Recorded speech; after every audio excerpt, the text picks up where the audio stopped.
sure it's special and means something to you. That last part, woo, just does not do it for me. So here's what I want. I want one boom from all of you, okay? The boom comes from down here.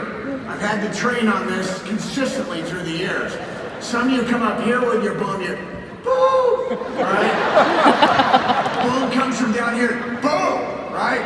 Boom! You bring it from down deep like you're Marine, like Charlie A, right? So on three, I want you to give me a boom. 1, 2, 3. Boom!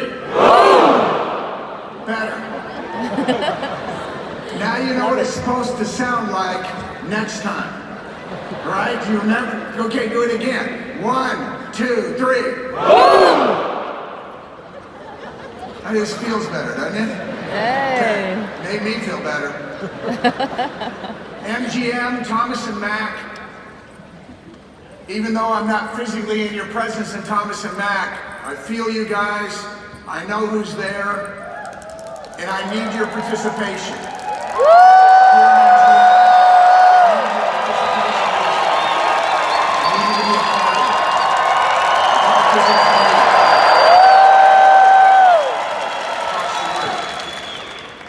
So I need you in it.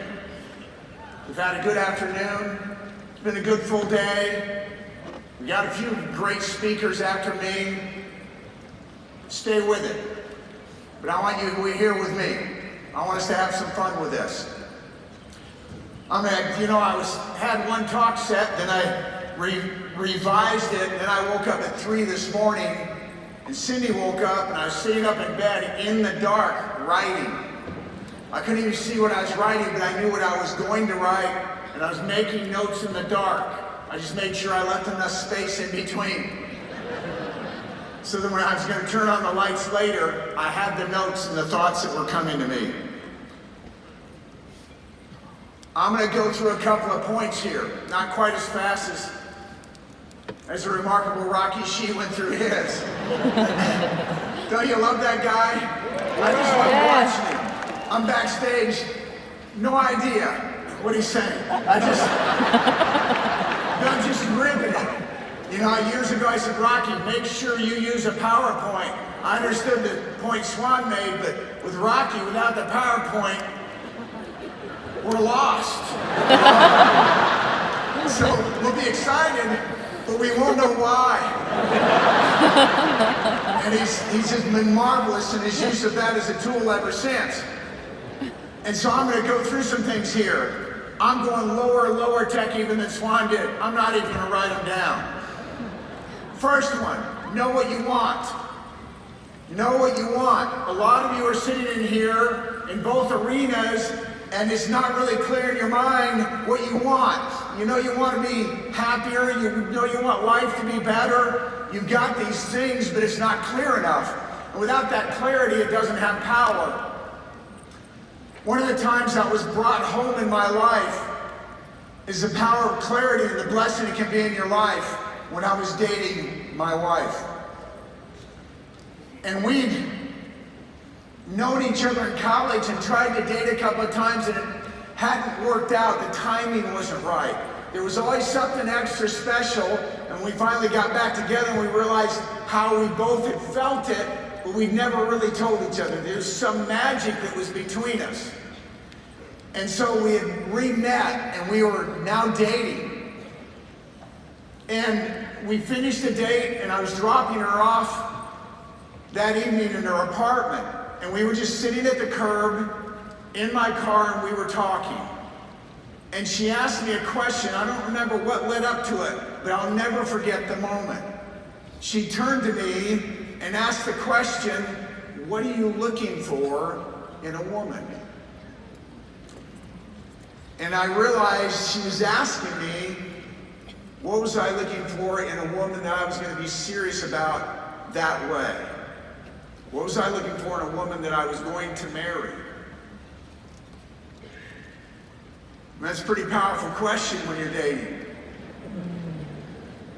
And I said to her, this, and this. Right? I mean, I knew what I was looking for. Right? I'd been window shopping for a while. Had dated more than a couple crazies.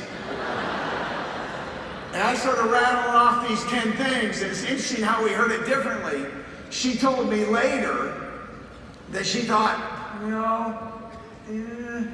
kind of, okay, I got that one. Here's what was happening to me. I'm 6 or 7 points into this running through this list, and all of a sudden it hits me. Yes, yes, yes, yes, yes, yes, yes, yes, yes, yes.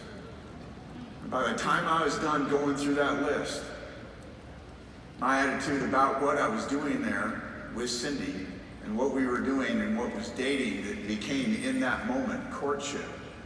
And I realized that I was sitting next to, in my car, the woman of my dreams.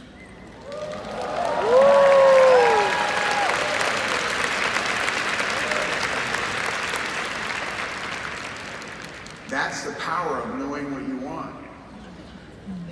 If you don't know what you want, my friends and teammates, how do you know when you find it? How do you know it's worth fighting for? How do you know when to go for it? I was finished going through that list with Cindy, and I was checking her out in a different way. And I went for it. And we've been going for it ever since. In fact, I'm looking forward to going for it a little bit later today.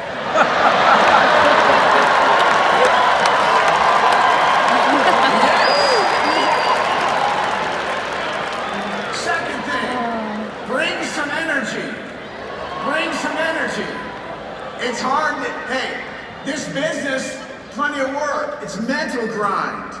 Interview after interview, meeting after meeting, drive time in between, dealing with stuff, issues, your own challenges, life as it goes around the business, moving from employee to entrepreneur, a completely different mindset, a completely different work ethic. It's demanding, it's challenging, and you got to bring energy. One of the greatest stretches of 4 hours of my life for bringing energy was December a year ago when we had Tony Robbins speak to a bunch of leaders, and we came here to Las Vegas. And I'd never seen Tony. Of course, I knew things about him. I'd met him a couple times, but I'd watched him, and you can't believe the physical energy. That's part of what he teaches. But we were there with him for 4 hours, and we jumped up and down like this for 3 hours. 3 hours of it. When we weren't doing that, we were doing this. Right? And then we were doing this. And then we were back to this. You gotta get your elbows up, like that. And then you're back jumping up and down. So everybody stand up. Thomas and Matt stand up. MGM stand up. Let's go, swing it. Come on, come on. Come on. Okay. On 3, we're jumping up and down. That's the Tony Robbins dance. In our home now with our granddaughters, it's the grandma dance. Because we do it all the time. Ready? 1, 2, 3, start jumping. Start jumping. Yeah. Go Thomas, yeah.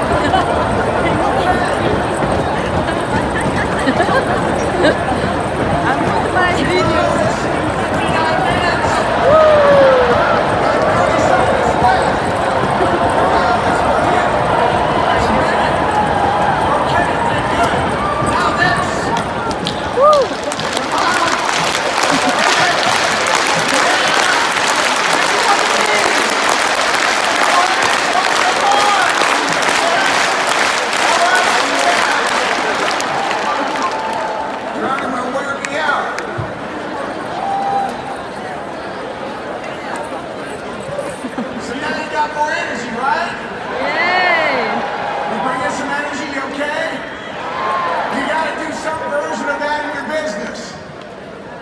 You got to bring something to your head, to your remembrance, to your thoughts.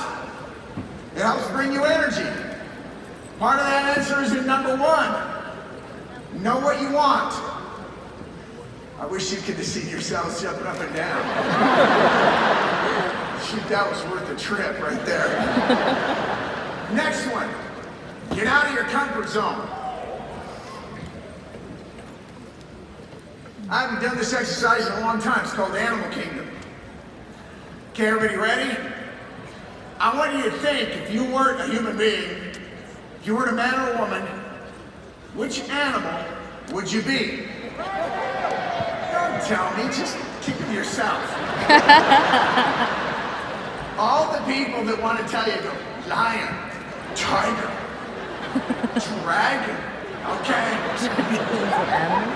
So I had pointed at people that wouldn't say that, and I remember one lady in my bake shop goes, cow. I go, cow? Like, milk cow?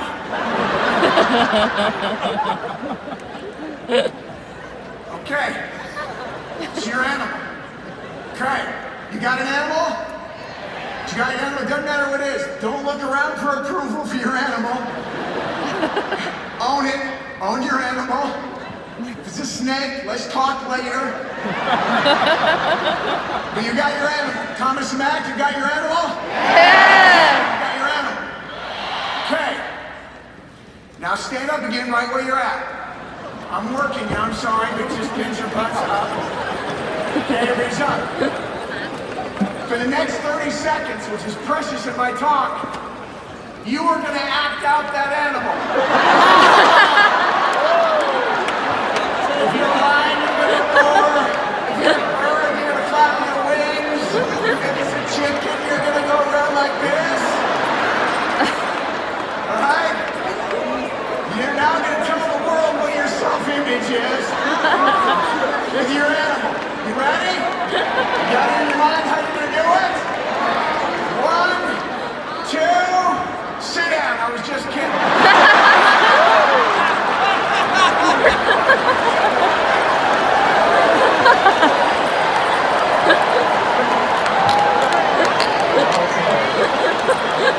Okay, guys. What I'm starting to do there is get you out of your comfort zone. If we're in the office, I would have made you go about 2 or 3 minutes being that animal, laughing my head off at how you interpret being a giraffe. Or a donkey, whatever the heck it was, right? And the point I'm making is you gotta get out of your comfort zone. You gotta know what you want, you gotta bring some energy, and you gotta get out of your comfort zone. 4th thing, life can change in a second. Life can change for the better in a second. You never know what's gonna happen. That's why you gotta keep showing up, knowing what you want, bringing some energy, getting out of your comfort zone, talking to a few people. I get up one morning, I'm heading into the office to do a BPM. Saturday morning, done it a couple 100 times at that point. We're in Mozone. Someone on the team brings in a new person, Vietnamese guy. I bring him up to me, introduced him, said, Rich, this is Swan Nguyen. I would seem like a day like any other day. I didn't know. I was going to know over the next few years. Think what it's been since then, 1985. From the moment I shook his hand and did that BPM, and he made the decision to try the business. You take a few years later, I get a voicemail. Guy says, hey, I recruited a guy that knows you, he knows you, you know him. His name's Rob Day. He's telling me, right, about some things, but I know a couple 100 people that have come from your company that have joined my organization, the company I'm a part of. So I hit the answer back. I said, I have 9,000 people on my team from the organization that you're a part of. Maybe you ought to talk to me about that. He hits me back later, says, maybe I should. We set a time. He drives over to our home. We spend most of the day together, and my life changed substantially for the better. I woke up that morning not thinking it was any other different kind of day. That was a few days later, I met Ed Milet. Oh, yeah, I heard about this guy. And we made a decision to go into business together. That worked out pretty well for both of us. I get a call from a guy. I knew he's been assigned to somebody in the company you're part of back when we were World Marketing Alliance, before we were World Financial Group. And he had an upline that was crazy as far as I'm concerned. And he said, my upline is actually trying to get me terminated. I intervened, traded that guy, right? Traded someone for that guy came direct to me. I didn't expect it that day, but I got that call. Then I did something about it, took some action, and Greg Cap went direct to me. A few months later, I'm in Chicago for a meeting with him, and I meet Jeff Levitan. Life can change for the better like this, you guys. Bigger than all those is I wake up one morning like any other morning.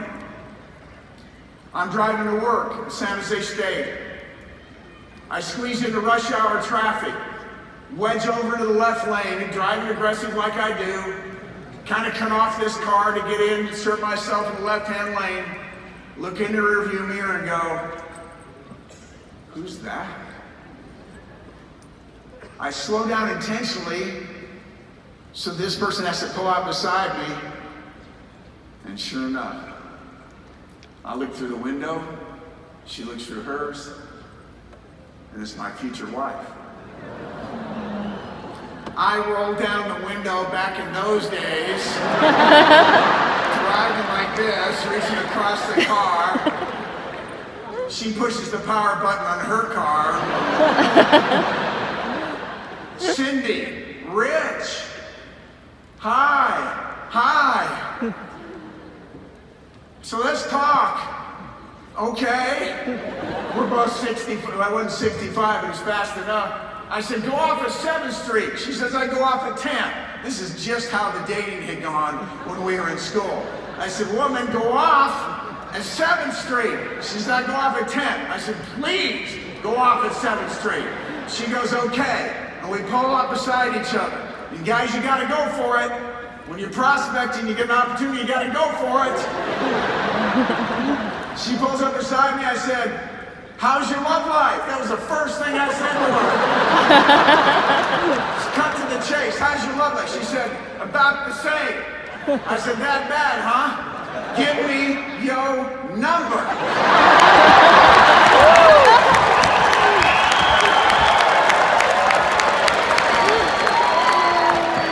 2 nights later, we were on a date. And that was the time where my life went like this from then on. People ask me, how are you doing? I go, I'm doing great. I haven't had a bad day since I met my wife.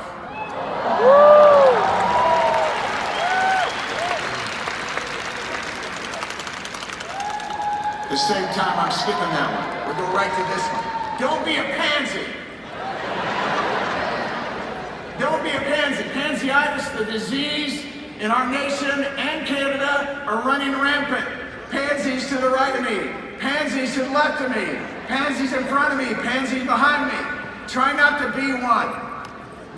I remember on one of my early appointments, I'm sitting with a guy. I think he's maybe going to be impressed with what I got. I'm talking to him after lunch. I mention the words life insurance, and he goes off like a 4th of July fireworks display. I mean, he's just, all of a sudden, I began to wonder, was I the worst person in the world from what he was saying to me? It made me sick. I've never had anybody react like that. It wasn't anything I did, I just said those 2 words. And he talked about he hated life insurance, he hated life insurance companies, hated people represented, and by proxy, he hated me now. What's this about? And I remember, is this gonna happen often? You know, that guy, right at that moment, was trying to destroy my family's future. He didn't think of it that way. But if I let him, that's how it turned out. And that guy's name is Sam, and if I'd let him, we wouldn't be here. But I didn't. I remember after getting a little bit sick, I had another thought come. Not the most Christian moment of my life. Who does this SOB think he is? You see, I hadn't been a pansy up to that point, and I decided not to start then at that lunch table. He finished up in a couple of minutes. I said, hey, time out, bud. One thing, thanks for lunch. I know I invited you. I plan on buying you lunch. But after that crap coming out of your mouth the last 5-10 minutes, here you go. Thanks for lunch. 2, when we see each other again, whenever that is, we can make eye contact. I might nod, I might not, but don't talk to me. I have no interest in ever talking to your sorry butt again the rest of my life. I've had it up to here what you just gave me. You don't know nothing about my company. You don't know what we stand for. You don't know we're the exact opposite of all the things you just said. But I don't got time to talk to you anymore about it. Like I said, it wasn't my greatest recruiting moment. It wasn't my most Christian moment. But I lit that guy up for another couple minutes, and then I said, see you later. I didn't see that guy again in person until 40 years, almost 40 years later. It just happened about 6 months ago. We are at the San Jose State University thing, fundraising for football. He's just hanging around because he's a groupie. He doesn't have any money, right? Sorry, that wasn't a Christian comment either. I was hosting a freaking event for a stadium remodel. And the athlete there says, come say, Rich, I want to introduce you guy. Have you ever met Sam so-and-so? I said, yeah, I think I have. About 39 years ago, I presented my company to him.